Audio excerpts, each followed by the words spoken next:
Hello everybody, Timothy Bailey with Project Learn and our video for today. Today we are looking at misused words. And we're going to return to a book we used previously called Painless Grammar, which is a fun, entertaining, and very clearly explained book about grammar. Let's look at an example that's not from grammar to understand what the word misused means. So here's a pair of pants. We know what to do with them. You wear them. You wear them from your waist down. So they sort of cover your waist, your hips, your legs, all the way down to the tops of your toe or your feet. That is how we use a pair of pants. This boy, right, while he is cute, is not using pants correctly. He's wearing them on his head, right? So we could say he is misusing the pants. So to use something incorrectly. The examples we look at today are often misused even by native speakers. So when you're out, when you're reading something or listening to people, pay attention to the things that we learn here today. Let's start by looking at this word, affect or affect and effect. Often they can sound the same, except for one particular instance, which would be this. When this word, affect with an A, is a noun, it means emotions, or what your, for example, face looks like because of your emotions. And the sound changes to affect. The verb means to influence something. Now, let's look at a couple examples. So the first example, for the noun, his affect was excited after winning the contest. So his sort of emotional appearance was one of excitement because he won the contest. This one here is not very common unless you're talking to someone who deals with emotions like a psychologist or a therapist, or you're reading something related to that field of science. The storm affected many events last night. So the storm had certain causes, certain influence on events last night. Right? It affected them. Now this one, affect or effect, the noun is the result of something. And we think of that often when we think of cause and effect. The verb is to cause something to happen. An example, the effect of my hours of studying was an A on the test. This is the result, an A. The result of my studying, the effect of my studying was an A, right? Again, cause and effect with an E. Now for the verb, the protesters want to effect a change in the government, right? They want to cause a change in the government. This one, just like up here with the noun for this version of effect with the A, is not very common. In fact, as a general rule, if you need a noun, use effect with the E. If you need a verb, use effect with an A. Okay? So noun is effect with an E, verb is effect with an A. And that's true most of the time. It's true more than it is not true. That's why you can do that. Let's look at another example. So here we have a bunch of books, a ton of books in someone's house. We're trying to describe it. We could say this person has blank of books. Well, what can we say? This person has a lot of books, 2 words. This person has a lot of books, 1 word. Which is correct? If you said a lot, 2 words on the left, you are correct. A lot, 1 word is not a word.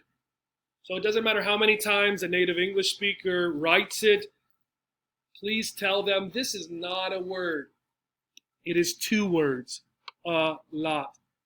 Now the other way you could say this using just 1 word is if you said this person has lots of books, right, with just the S and no article here. Let's look at another example. Here we have a lot of water right? A great amount of water. Due to the large amount of water, the road was closed. Right, so here we're looking at amount and another word. The word water, if you think about it, is uncountable. We do not have waters, right? So water is like time and money and rice. Water is uncountable. Let's look at another example. So here we have deer, D-E-E-R. The number of deer is greater this year than last year. So we're looking at amount and number. What is the difference? I told you water is uncountable. Deer is countable, right? Or deer are countable, right? So if the word is countable, we use number, right? The number of children in this class is 30, right? If it's uncountable, the amount of time I have, the amount of rice I have, we're going to use amount. So amount versus number. Another example, we're looking at can and may. And I know this traditionally was taught, and sometimes this has fallen out of use, but it still is true, and it still should be something that you think about when you do it. Even if, again, if maybe native speakers don't do that. So here we have a girl. She is playing the violin. Her name is Kayla. Kayla can play the violin.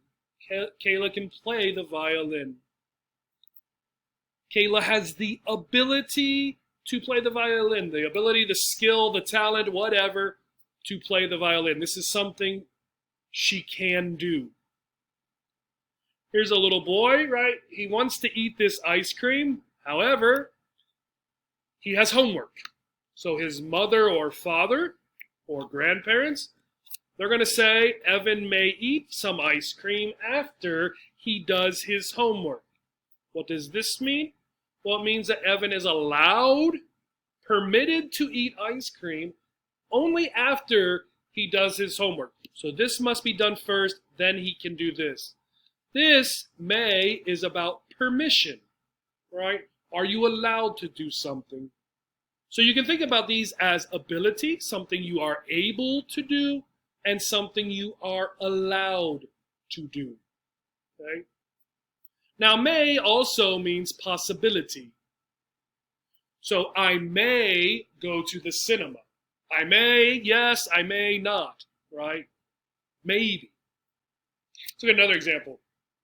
This is a scary example for you. So this is an example when we have two words and people just use the wrong word, right? So here is a snake, and this snake has what we call fangs, kind of like teeth, right?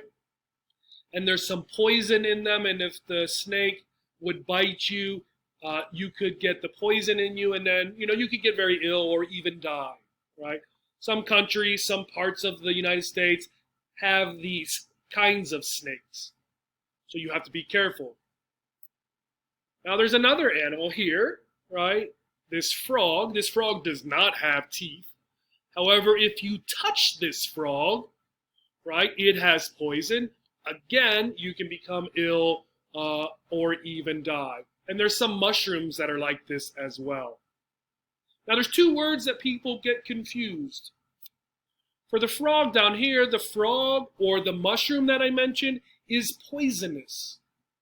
What that means is that if you touch it or eat it, you could get ill, very sick, or you could even die.